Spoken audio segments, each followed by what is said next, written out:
The Fourth Arab-Israeli War, also known as the Yom Kippur War or Ramadan War, was started on October 6, 1973, on the Jewish holy day of Yom Kippur, by Egypt and Syria, and it lasted until October 26, 1973. And though the event was rather grim and brought about destruction, it also serves as a wonderful example of how equipment and sheer numbers alone cannot guarantee victory. The capacity to adjust to the situation and put into practice effective tactics is what counts the most. The victory that Israel achieved in the Six-Day War in 1967 gave the Jewish state sovereignty over territory that was 4 times as large as it had been before the war. Egypt was deprived of the 23,500 square mile Sinai Peninsula, as well as the Gaza Strip. Jordan lost the East Jerusalem and West Bank, and Syria was deprived of the strategically important Golan Heights. When Anwar el-Sadat held office as Egypt's president in 1970, he found himself at the helm of a nation that was experiencing severe economic difficulties and could barely afford to continue its never-ending struggle against Israel. He desired to establish peace and, as a result, stability and the recapture of the Sinai Peninsula. Nevertheless, after Israel's victory in 1967, it was highly doubtful that the conditions of peace offered by Israel would be beneficial to Egypt. As a result, Sadat came up with the audacious proposal to launch another attack on Israel, which, even if it failed, may have persuaded the Israelis that cooperation with Egypt was essential. In 1972, Sadat dismissed 20,000 Soviet instructors from Egypt and created new diplomatic lines with Washington, D.C., which, as Israel's primary supporter, would be a vital negotiator in any potential peace talks. Sadat also opened new diplomatic channels with Saudi Arabia in 1972. Saudi Arabia is currently Egypt's largest trading partner. Also, a new alliance was forged between Egypt and Syria, and it was decided that Israel would be the target of a coordinated attack.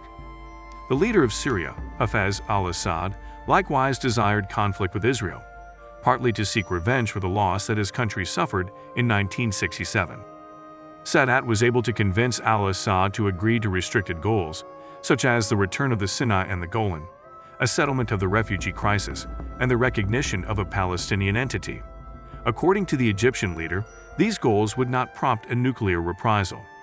The Egyptians devised a strategy to achieve these goals and planned to take the Israelis by surprise, cross the Suez Canal, advance 8 to 16 kilometers into the Sinai Peninsula, and then establish a defensive position.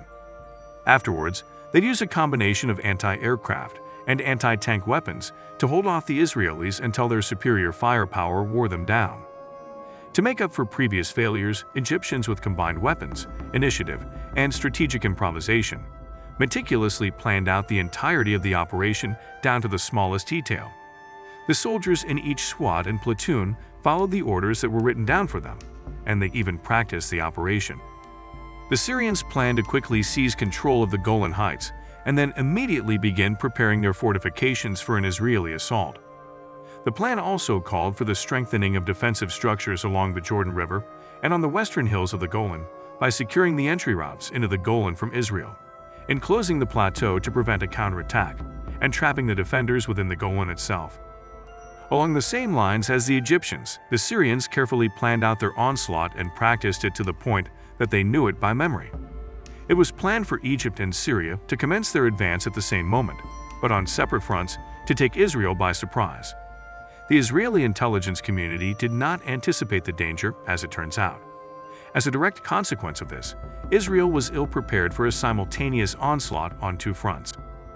In addition, the attackers enjoyed an utterly overwhelming numerical advantage over the defenders.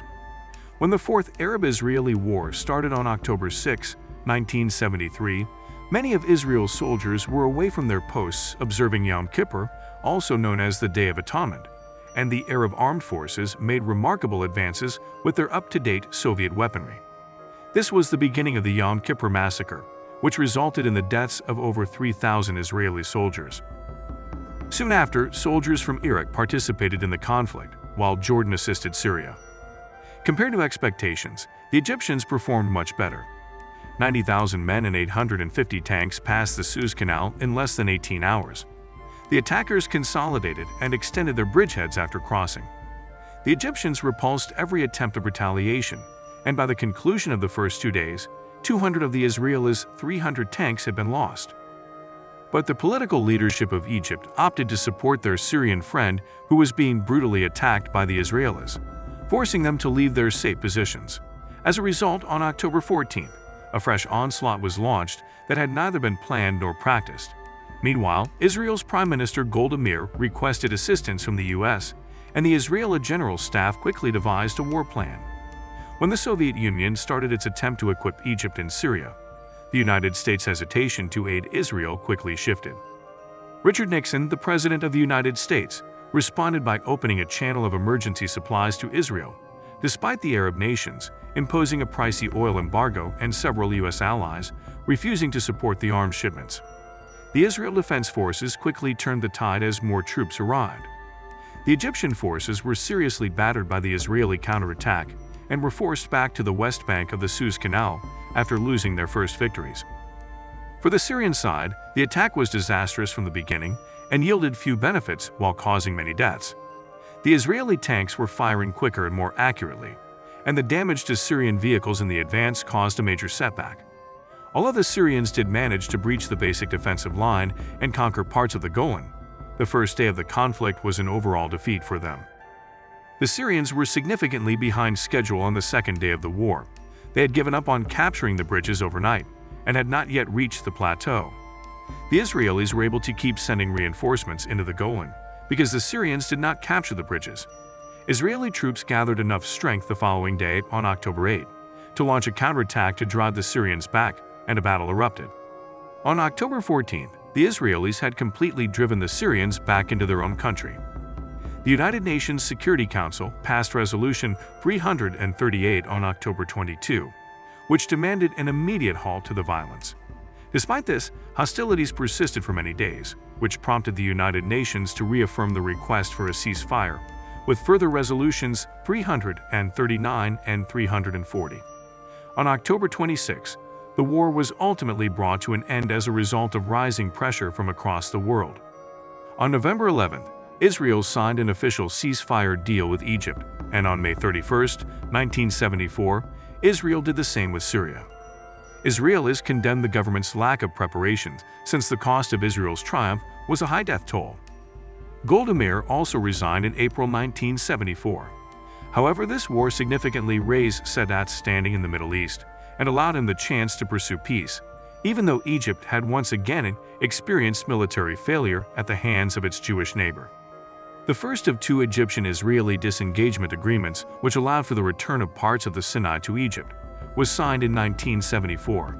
By giving Egypt the final piece of the Sinai Peninsula in 1982, Israel completed the terms of the peace agreement signed in 1979. Thus, the Yom Kippur War was a catastrophe for Syria.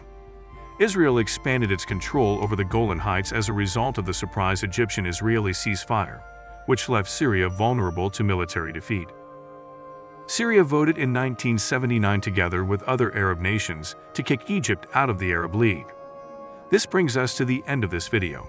If you like the video, please consider subscribing and sharing so we can keep bringing more content like this. Also, let us know your thoughts in the comments below. See you next time.